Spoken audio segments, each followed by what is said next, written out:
ਮੈਂ ਆਪਣੀ ਸਾਰੀ ਜ਼ਿੰਦਗੀ ਇੱਕ ਦਾਅ ਉੱਤੇ ਲਾ ਰਿਹਾ ਕਿ ਇੱਕ ਮੈਂ ਨਾਅਰਾ ਦੇ ਰਿਹਾ, ਅਗਰ ਉਹ ਨਾਅਰਾ ਲੋਕ ਸਮਝ ਜਾਣ ਤੇ ਮੇਰੀ ਜ਼ਿੰਦਗੀ ਦੀ ਕੀਮਤ ਮੁੜ ਗਈ, ਕਿਉਂਕਿ ਇੰਨੀ ਕਿ ਸਿਆਣਪ ਤੁਸੀਂ। ਔਰ ਉਹ ਨਾਅਰਾ ਸੀ ਸਾਮਰਾਜਵਾਦ ਮੁਰਦਾਬਾਦ, ਇਨਕਲਾਬ ਜ਼ਿੰਦਾਬਾਦ। ਕਿਸੇ ਨੇ ਇਹ ਤਾਂ ਨਹੀਂ ਕਿਹਾ ਕਿ ਵੀ ਸਿਮਰਜੀਤ ਸਿੰਘ ਮਾਨ ਆ ਪੰਜਾਬ ਦਾ ਭਲਾ ਕਰਨੇ ਨੇ, ਇਹਨਾਂ ਨੂੰ ਜਿਤਾ ਦਈਏ। ਉਹ ਦੋ ਮੁੰਡਿਆਂ ਦੀ ਕੁਰਬਾਨੀ ਜਿਹੜੀ ਹੈ ਉਹਦੇ ਜਜ਼ਬਾਤ ਵਿੱਚ ਚੜ੍ਹ ਗਏ, ਬੇੜੀ ਚੜ੍ਹ ਗਏ ਹੋ, ਤੇ ਫਿਰ ਤੁਸੀਂ ਹੋਰ ਜਜ਼ਬਾਤਾਂ ਦੀ ਗੇਮ ਨਾ ਖੇਡੋ। ਪੜਵਾ ਇੱਕ ਬੰਦੇ ਦੀ ਜਾਂ ਸ਼ੈਤਾਨੀ ਚ ਕਹੀ ਹੋਈ ਗੱਲ ਤੁਹਾਨੂੰ ਦੁੱਖ ਨਹੀਂ ਦੇਣਾ ਚਾਹੀਦਾ, ਸਗੋਂ ਚੈਲੰਜ ਦੇ ਤੌਰ ਤੇ ਲੈਣਾ ਚਾਹੀਦਾ ਕਿ ਸ਼ਾਇਦ ਅਗਰ ਕਿਸੇ ਨੂੰ ਕੋਈ ਭਰਮ ਹੈ ਤੇ ਉਹ ਭਗਤ ਸਿੰਘ ਦਾ ਤੇ ਇੰਨਾ ਕੁਝ ਲਿਖਿਆ ਹੋਇਆ ਜਿਹੜਾ ਮਤਲਬ ਪਬਲਿਸ਼ਡ ਹੈ, ਮਤਲਬ ਉਹਨਾਂ ਨਾਲ ਗੱਲ ਕਰਕੇ ਉਹਦਾ ਨਿਤਾਰਾ ਹੋ ਜਾਂਦਾ ਹੈ।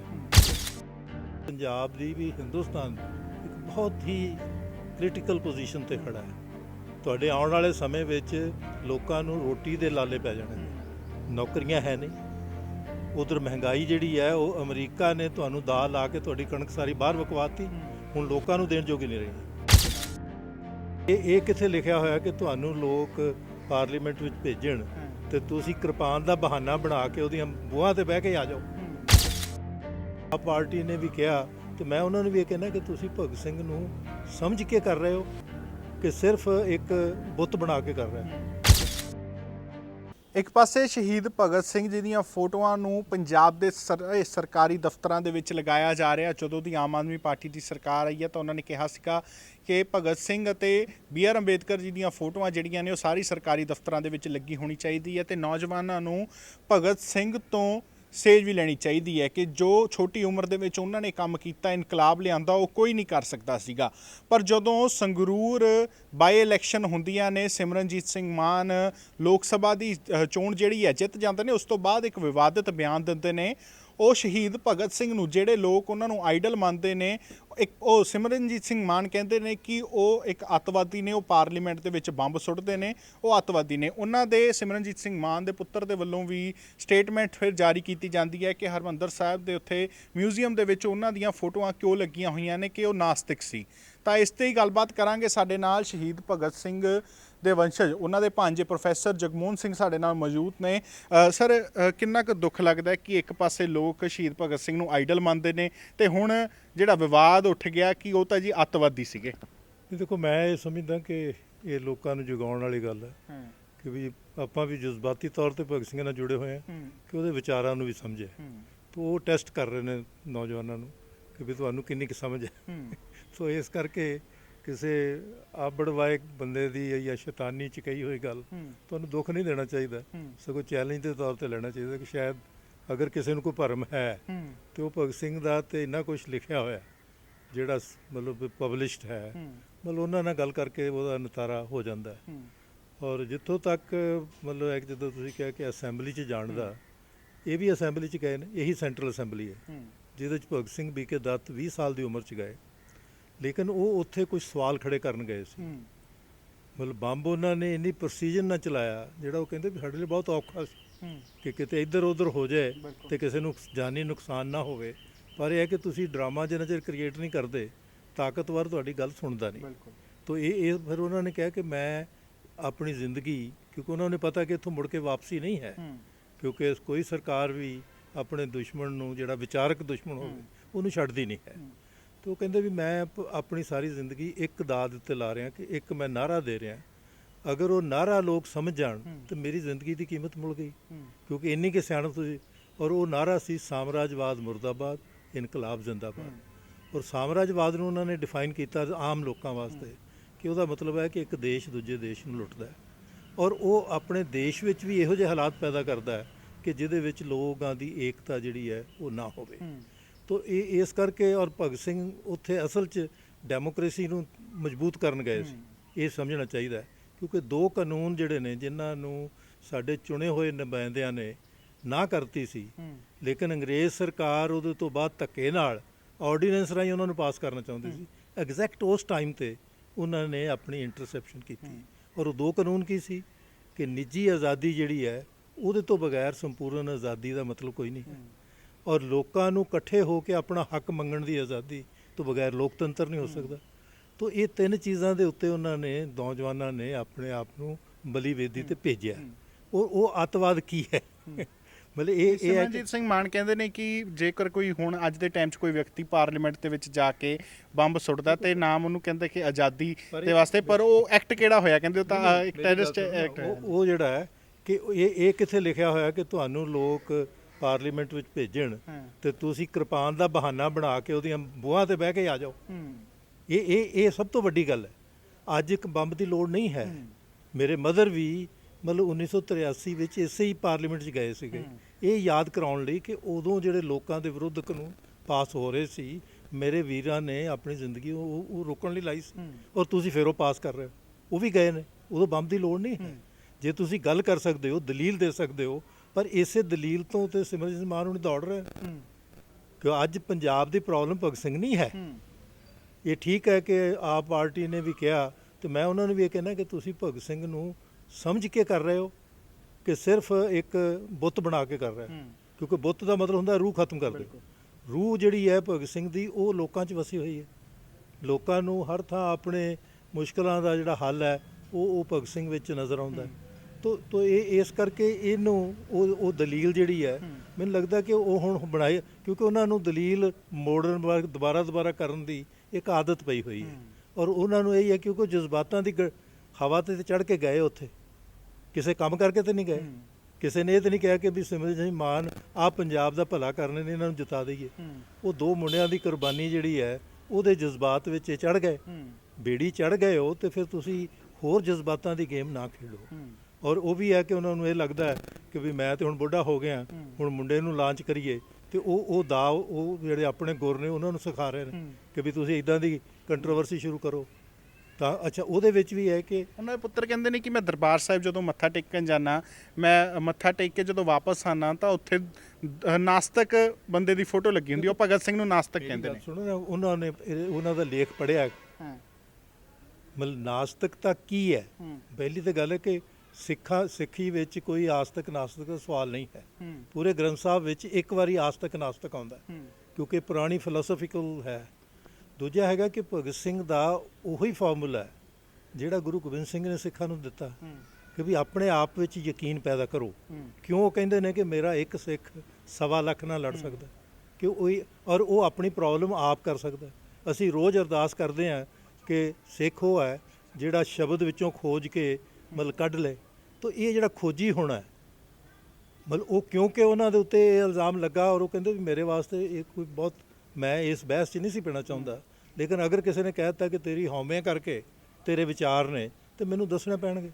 ਤਾਂ ਤੁਸੀਂ ਉਹ ਸਾਰੇ ਵਿਚਾਰ ਪੜ੍ਹ ਕੇ ਫਿਰ ਗੱਲ ਕਰੋ।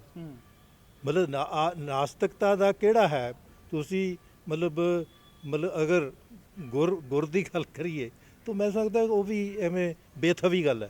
ਤੁਸੀਂ ਦਰਬਾਰ ਸਾਹਿਬ ਜਾਂਦੇ, ਤੁਸੀਂ ਕੀ ਸਿੱਖਿਆ ਉਹ 'ਚੋਂ? ਭਗਤ ਸਿੰਘ ਨੇ ਤੇ ਉਦੋਂ ਪੜ੍ਹ ਕੇ 1921 ਵਿੱਚ ਨਨਕਾਣਾ ਸਾਹਿਬ ਦੇ ਸਾਕੇ ਤੋਂ ਬਾਅਦ ਉਹਨਾਂ ਨੇ ਖੁਦ ਗੁਰਮੁਖੀ ਸਿੱਖੀ, ਔਰ ਉਹਦੇ ਤੋਂ ਬਾਅਦ ਉਹਨਾਂ ਨੇ ਗ੍ਰੰਥ ਸਾਹਿਬ ਨੂੰ ਪੜ੍ਹਿਆ। ਔਰ ਉਹਦੇ ਤੋਂ ਬਾਅਦ ਮੇਰੇ ਮਦਰ ਨੂੰ, ਕਿਉਂਕਿ 3 ਸਾਲ ਛੋਟੇ ਸੀ, ਉਹਨਾਂ ਨੇ ਪੁੱਛਿਆ ਵੀ ਤੂੰ ਅਮਰੋ ਕੀ ਪੜ੍ਹ ਰਹੀ ਹੋ? ਕਹਿੰਦੇ ਮੈਂ ਤਾਂ 5 ਗ੍ਰੰਥੀ ਪੜ੍ਹ ਰਹੀ ਹਾਂ। ਕਹਿੰਦੇ ਮੈਂ ਗੁਰੂ ਗ੍ਰੰਥ ਸਾਹਿਬ 'ਚੋਂ ਗੁਰਮੰਤਰ ਲੱਭ ਆਇਆ। ਔਰ ਉਹ ਗੁਰਮੰਤਰ ਜਿਹੜਾ ਕਦੀ ਕਿਸੇ ਨੇ ਪੜ੍ਹਿਆ, ਜਿਹੜਾ ਗੁਰੂ ਤੇਗ ਬਹਾਦਰ ਸਾਹਿਬ ਨੇ ਆਪਣੀ ਸ਼ਹਾਦਤ ਤੋਂ ਪਹਿਲਾਂ ਮਤਲਬ ਆਪਣੇ ਜਿਹੜੇ ਗੁਰੂ ਤੇਗ ਬਹਾਦਰ ਸਾਹਿਬ ਦੇ ਸ਼ਲੋਕ ਨੇ ਮਤਲਬ ਉਹ ਭੇਜੇ ਸੀ, ਔਰ ਉਹਦੇ ਅਖੀਰ 'ਚ ਦੋਹਰਾ ਹੈ ਜਿਹੜਾ ਇਹ ਦੱਸਦਾ ਕਿ ਜੇ ਤੁਸੀਂ ਬਲਹੀਨ ਹੈਗੇ ਹੋ ਤੇ ਫਿਰ ਤੁਸੀਂ ਮਤਲਬ ਅਰਦਾਸ ਕਰਨ ਤੋਂ ਬਗੈਰ ਕੁਝ ਨਹੀਂ ਕਰ ਸਕਦੇ, ਕੋਈ ਹੀਲਾ ਨਹੀਂ ਕਰ ਸਕਦੇ, ਔਰ ਤੁਸੀਂ ਫਸੇ ਰਹੋਗੇ। ਉਹਦਾ ਫਿਰ ਹੱਲ ਹੈ ਕਿ ਬਲ ਹੁਆ ਬੰਧਨ ਛੂਟੇ ਸਭ ਕੁਛ ਹੋ ਤ ਪਾਏ, ਨਾਨਕ ਤੁਮਰੇ ਹੱਥ ਮੇ ਤੁਮ ਹੀ ਹੋਏ ਸਹਾਏ। ਕਿ ਜੇ ਤੂੰ ਬਲਵਾਨ ਹੈ ਤੇ ਤੇਰੇ, ਇਹ ਭਗਤ ਸਿੰਘ ਦੀ ਇੰਟਰਪ੍ਰੀਟੇਸ਼ਨ ਹੈ ਕਿ ਵੀ ਜੇ ਮੈਂ ਬਲਵਾਨ ਹੋਵਾਂ ਤੇ ਫਿਰ ਮੈਂ ਆਪਣਾ ਸਹਾਰਾ ਆਪ ਬਣੂੰਗਾ, ਮੈਂ ਕਿਸੇ ਤੋਂ ਹੋਰ ਤੋਂ ਸਹਾਰਾ ਨਹੀਂ ਲਵਾਂਗਾ। ਔਰ ਇਹੀ ਸਿੱਖ ਹੋਣ ਦਾ ਜਿਹਨੂੰ ਗੁਰੂ ਗੋਬਿੰਦ ਸਿੰਘ ਨੇ ਮਤਲਬ ਇੰਨਾ ਕਾਬਲ ਬਣਾਇਆ, ਔਰ ਇਹੀ ਸਾਜੀ ਸਿੰਘ ਨੇ ਲਿਖਦੇ ਨੇ, ਕਿਉਂਕਿ ਇਸ ਪਰਿਵਾਰ ਦਾ ਤੇ ਬਹੁਤ ਪਹਿਲਾਂ 1690 ਤੋਂ ਗੁਰੂ ਗੋਬਿੰਦ ਸਿੰਘ ਨਾਲ ਡਾਇਰੈਕਟ ਕਨੈਕਸ਼ਨ ਹੈ। ਕਿਉਂਕਿ ਖਟਕੜ ਕਲਾਂ ਵਿੱਚ ਝੰਡਾ ਜੀ ਲੱਗਾ, ਕਿਉਂਕਿ ਗੁਰੂ ਗੋਬਿੰਦ ਸਿੰਘ ਜੀ ਨੇ ਜਿਹੜੇ ਮਸੰਦ ਸੀਗੇ ਉਹ ਉਹਨਾਂ ਦੇ ਹੁੰਦਿਆਂ ਵੀ ਬਾਗੀ ਹੋ ਗਏ ਕਿ ਜੀ ਜਿਹੜੀ ਵੀ ਮਤਲਬ ਆਉਂਦੀ ਹੈ ਸਾਡੇ ਕੋਲ ਇਕੱਠਾ ਹੁੰਦਾ ਗੁਰੂ ਦੀ ਗੋਲਕ, ਵੀ ਅਸੀਂ ਉਹਨੂੰ ਮੁੰਡੇ ਨੂੰ ਕੀ ਦੇਣਾ। ਔਰ ਉਦੋਂ ਉਹਨਾਂ ਨੂੰ ਸਜ਼ਾ ਦਿੱਤੀ, ਔਰ ਫਿਰ ਨਵੇਂ ਝੰਡੇ ਲੱਗੇ। ਖਟਕੜ ਕਲਾਂ ਉਹ ਪਿੰਡ ਹੈ ਜਿਹਦੇ ਵਿੱਚ ਇਹਨਾਂ ਦੇ ਬਜ਼ੁਰਗਾਂ ਨੇ ਉਹ ਝੰਡਾ ਦੀ ਮਤਲਬ ਆਪਣੀ ਜ਼ਿੰਮੇਵਾਰੀ ਲਈ, ਕਿਉਂਕਿ ਉੱਥੇ ਜੋ ਵੀ ਮਤਲਬ ਲੋਕਾਂ ਦਾ ਸ਼ਰਧਾ ਨਾਲ ਚੜ੍ਹਦਾ ਸੀ ਉਹ ਸਾਰਾ ਗੁਰੂ ਕੋ ਪਹੁੰਚਾਉਣਾ ਹੁੰਦਾ ਸੀ। ਤਾਂ ਉਹ ਉਸੇ ਗੱਲ ਨੇ ਤੁਸੀਂ ਦੇਖੋ ਕਿ 1857 ਵਿੱਚ ਉਹਨਾਂ ਦੇ ਬਾਬਾ ਜੀ ਦੀ ਜਾਇਦਾਦ ਜ਼ਬਤ ਹੋ ਗਈ। ਉਹ ਕਹਿੰਦੇ ਵੀ ਮੈਂ ਆਪਣੀ ਨਿੱਜੀ ਲੜਾਈ ਨਹੀਂ ਲੜਨੀ, ਕਿਉਂਕਿ ਨਿੱਜ ਦੀ ਲੜਾਈ ਜਿਹੜੀ ਹੈ ਇਹ ਕਿਤੇ ਸਾਡੀ ਹੈ ਨਹੀਂ ਸੀ। ਉਹ ਕਹਿੰਦੇ ਲੇਕਿਨ ਮੈਂ ਉਹਨਾਂ ਨੂੰ ਬਿਠਾ ਦਿਆਂਗਾ ਜਿਹੜੇ ਮਿਹਨਤ ਕਰਕੇ ਖਾਣਗੇ, ਮੇਰੇ ਨਿਆਣਿਆਂ ਨੂੰ ਕੋਈ ਮੈਨੂੰ ਪ੍ਰੋਬਲਮ ਨਹੀਂ ਹੈ।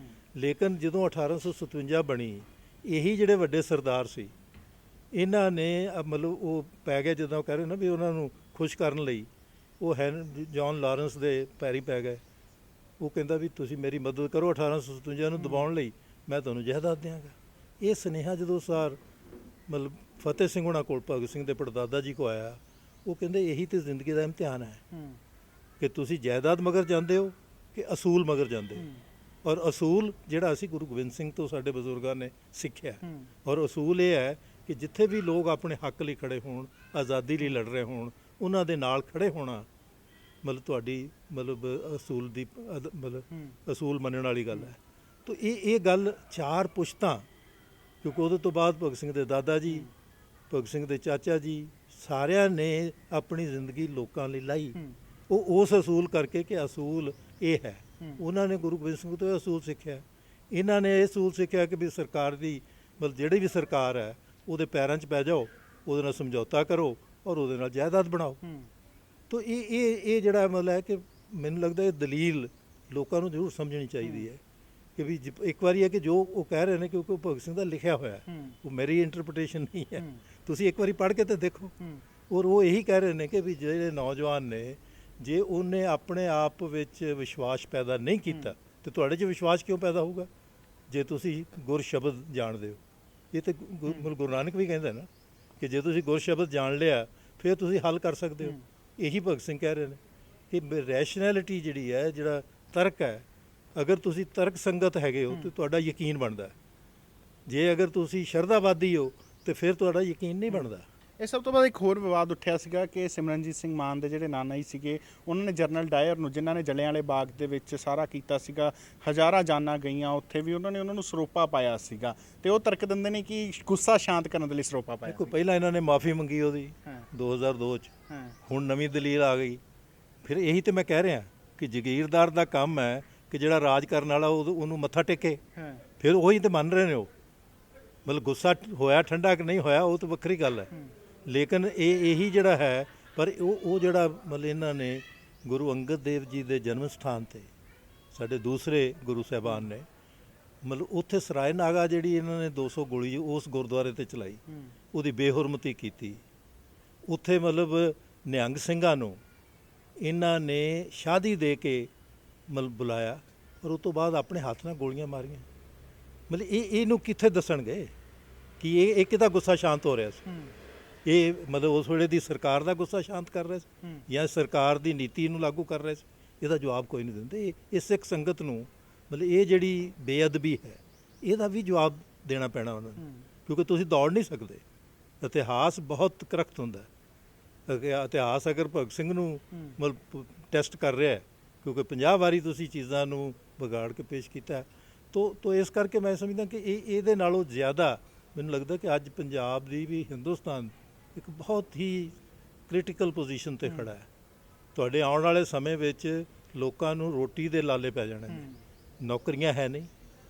ਉਧਰ ਮਹਿੰਗਾਈ ਜਿਹੜੀ ਹੈ ਉਹ ਅਮਰੀਕਾ ਨੇ ਤੁਹਾਨੂੰ ਦਾਲ ਲਾ ਕੇ ਤੁਹਾਡੀ ਕਣਕ ਸਾਰੀ ਬਾਹਰ ਵਿਕਵਾਤੀ, ਹੁਣ ਲੋਕਾਂ ਨੂੰ ਦੇਣ ਜੋਗੀ ਨਹੀਂ ਰਹੀ। ਮਤਲਬ ਅਸਲ ਮਸਲੇ ਇਹ ਨੇ ਨੌਜਵਾਨਾਂ ਨੂੰ ਬਜਾਏ ਜਜ਼ਬਾਤੀ ਕਰਨ ਦੇ, ਔਰ ਇਹਨਾਂ ਦਾ ਪੁਰਾਣਾ ਰਿਹਾ ਹੈ ਕਿ ਜਜ਼ਬਾਤੀ ਕਰਕੇ ਤੁਸੀਂ ਪ੍ਰੋਬਲਮ ਖੜੀ ਕਰੋ। ਤੁਸੀਂ ਪ੍ਰੋਬਲਮ ਹੱਲ ਨਹੀਂ ਕਰ ਰਹੇ, ਲੋਕਾਂ ਨੂੰ ਕੋਈ ਮਜ਼ਬੂਤੀ ਨਹੀਂ ਦੇ ਰਹੇ। ਇਸ ਕਰਕੇ ਹੁਣ ਤੁਹਾਡੇ ਨੌਜਵਾਨਾਂ 'ਚ ਵੀ ਭੰਬਲ ਭੁੱਸਾ ਵੀ ਕੀ ਹੈਗਾ। ਮਤਲਬ ਇਹਨਾਂ ਔਰ ਇਹ ਸਾਡਾ ਪੁਰਾਣਾ ਮਤਲਬ ਜਿਹੜਾ ਹੈ ਹਿੰਦੂਵਾਦੀ ਮਤ ਹੈ ਕਿ ਜੇ ਕਿਸੇ ਦੀ ਮੱਤ ਮਾਰਨੀ ਹੋਵੇ ਨਾ ਤਾਂ ਉਹਨੂੰ ਭਰਮ ਖੜਾ ਕਰ ਦਿਓ, ਉਹ ਭਰਮ 'ਚ ਹੀ ਉਲਝਿਆ ਰਹੇਗਾ। ਔਰ ਇਹੀ ਇਹ ਸਾਰੀ ਜਿਹੜੀ ਪੋਲਿਟਿਕਸ ਚੱਲਦੀ। ਕੀ ਲੱਗਦਾ ਮੈਸੇਜ ਕੀ ਜਾਊਗਾ ਲੋਕਾਂ ਦੇ ਵਿੱਚ ਕਿ ਜਿਹਨੂੰ ਅਸੀਂ ਕਹਿੰਦੇ ਕਿ ਇੱਕ ਇਨਕਲਾਬ ਲੈ ਕੇ ਆਉਂਦਾ ਸੀ, ਜਿਨ੍ਹਾਂ ਨੇ ਸਾਨੂੰ ਆਜ਼ਾਦੀ ਦਵਾਈ, ਤਾਂ ਉਹਨਾਂ ਨੂੰ ਅੱਤਵਾਦੀ ਕਹਿਣਾ, ਮੈਸੇਜ ਕੀ ਜਾਊਗਾ? ਦੇਖੋ ਮੈਨੂੰ ਤਾਂ ਲੱਗਦਾ ਕੋਈ ਮੈਸੇਜ ਨਹੀਂ ਜਾਂਦਾ। ਮਤਲਬ ਇਹ ਹੈ ਕਿ ਲੋਕ ਅਕਲਮੰਦ ਹੋਣਗੇ, ਕਿਉਂਕਿ ਭਗਤ ਸਿੰਘ ਕੋਈ ਗੂੰਗਾ ਨਹੀਂ ਹੈ। ਕਿਉਂਕਿ ਸਾਡੇ ਬਹੁਤ ਸਾਰੇ ਸ਼ਹੀਦਾਂ ਦੀ ਸਾਨੂੰ ਮਤਲਬ ਉਹਨਾਂ ਦੀ ਆਪਣੀ ਆਵਾਜ਼ ਨਹੀਂ ਮਿਲਦੀ, ਆਪਣੀ ਲਿਖਤ ਨਹੀਂ ਮਿਲਦੀ। ਭਗਤ ਸਿੰਘ ਨੇ ਤਾਂ ਇੰਨੀਆਂ ਲਿਖਤਾਂ ਛੱਡ ਗਿਆ ਕਿ ਉਹ ਬੰਦਾ ਜਿੱਦਣ ਫਾਂਸੀ ਦਾ ਹੁਕਮ ਹੋਣਾ ਹੈ ਉਹਦੇ ਤੋਂ ਲੈ ਕੇ ਫਾਂਸੀ ਤੱਕ, ਔਰ ਜਦੋਂ ਉਹਨਾਂ ਦਾ ਮੁਕੱਦਮਾ ਚੱਲਦਾ ਹੈ ਉਦੋਂ ਤੱਕ ਉਹ ਕਿਤਾਬਾਂ ਪੜ੍ਹ ਰਿਹਾ, ਔਰ ਉਹਦੇ ਵਿੱਚ ਮਤਲਬ ਉਹਨੂੰ ਮਤਲਬ ਕੋਈ ਮੈਸੇਜ ਇਹਨਾਂ ਦੇ ਕਰਕੇ ਨਹੀਂ ਜਾਣਾ। ਲੇਕਿਨ ਮੈਂ ਜ਼ਰੂਰ ਅਪੀਲ ਕਰਾਂਗਾ ਕਿ ਆਪਾਂ ਜਜ਼ਬਾਤੀ ਨਾ ਹੋਈਏ, ਕਿਉਂਕਿ ਸਾਡੀ ਪੰਜਾਬੀਆਂ ਦੀ ਇੱਕ ਜਜ਼ਬਾਤੀ ਹੋਣ ਦੀ ਕਮਜ਼ੋਰੀ ਹੈ। ਅੱਗੇ ਅਸੀਂ ਜਜ਼ਬਾਤਾਂ ਵਿੱਚ ਹੀ ਬਹੁਤ ਨੁਕਸਾਨ ਕਰਵਾਇਆ, ਤਾਂ ਹੁਣ ਇਹ ਹੈ ਕਿ ਵੀ ਅਸੀਂ ਅਕਲ ਦੀ ਗੱਲ ਕਰੀਏ ਔਰ ਜਿਹੜੀਆਂ ਸਮੱਸਿਆਵਾਂ ਨੇ ਉਹਨਾਂ ਨੂੰ ਮਤਲਬ ਫੇਸ ਕਰੀਏ, ਔਰ ਉਹਨਾਂ ਦਾ ਹੱਲ ਮਤਲਬ ਇਕੱਠੇ ਉਹ ਵੀ ਸਿਰ ਜੋੜ ਕੇ ਹੋਣਾ। ਕਿਉਂਕਿ ਇਹ ਵੀ ਮੈਂ ਦੱਸ ਦਿਆਂ ਕਿ ਕਿਸੇ ਇੱਕ ਬੰਦੇ ਕੋਲ ਮਤਲਬ ਕੋਈ ਇੱਦਾਂ ਦੀ ਮੈਜਿਕ ਦੀ ਛੜੀ ਨਹੀਂ ਹੈ ਕਿ ਜਿਹੜੀ ਪ੍ਰੋਬਲਮ ਹੱਲ ਕਰ ਦੂ। ਪ੍ਰੋਬਲਮ ਲੋਕਾਂ ਨੇ ਹੱਲ ਕਰਨੀ ਹੈ। ਜੇ ਲੋਕਾਂ 'ਚ ਤਾਕਤ ਹੋਏਗੀ, ਲੋਕ ਇਕੱਠੇ ਜੁੜਨਗੇ, ਲੋਕ ਹੀ ਹੱਲ ਕਰਦੇ ਨੇ। ਇਹੀ ਭਗਤ ਸਿੰਘ ਦਾ ਵਿਸ਼ਵਾਸ ਸੀ। ਤਾਂ ਇਹ ਸਨ ਸਾਡੇ ਨਾਲ ਪ੍ਰੋਫੈਸਰ ਜਗਮੋਹਨ ਸਿੰਘ ਜੀ, ਜਿਹੜੇ ਸ਼ਹੀਦ ਭਗਤ ਸਿੰਘ ਦੇ ਭਾਂਜੇ ਨੇ, ਤੇ ਇਹਨਾਂ ਦਾ ਕਹਿਣਾ ਕਿ ਅਸੀਂ ਇਸ ਬਿਆਨ ਨੂੰ ਜਜ਼ਬਾਤੀ ਤੌਰ ਤੇ ਨਾ ਲਈਏ, ਇੱਕ ਚੈਲੰਜ ਲਈਏ ਕਿ ਚੈਲੰਜ ਕੀਤਾ ਗਿਆ, ਤੇ ਇਹਨਾਂ ਲੋਕਾਂ ਦਾ ਇੱਕ ਕੰਮ ਹੀ ਇਹੀ ਹੈ ਕਿ ਕੋਈ ਵਿਵਾਦ ਖੜਾ ਕਰਕੇ ਅਸਲ ਮੁੱਦਿਆਂ ਤੋਂ ਚੀਜ਼ ਨੂੰ ਭਟਕਾਉਣਾ। ਪਰ ਅਸੀਂ ਨਾ ਭਟਕੀਏ, ਅਸੀਂ ਜਜ਼ਬਾਤੀ ਨਾ ਹੋਈਏ, ਸਗੋਂ ਇਸ ਚੀਜ਼ ਤੋਂ ਅਕਲ ਲਈਏ। ਤਾਂ ਵਧੇਰੇ ਅਪਡੇਟਸ ਸਾਨੂੰ ਜੁੜੋ। ਕੈਮਰਾਮੈਨ ਤੁਹਾਨੂੰ ਠਾੜੂ ਦੇ ਨਾਲ ਸਨਮਜੀਤ ਸਿੰਘ ਭੱਲਾ, ਲੁਧਿਆਣਾ ਟਾਈਮਜ਼।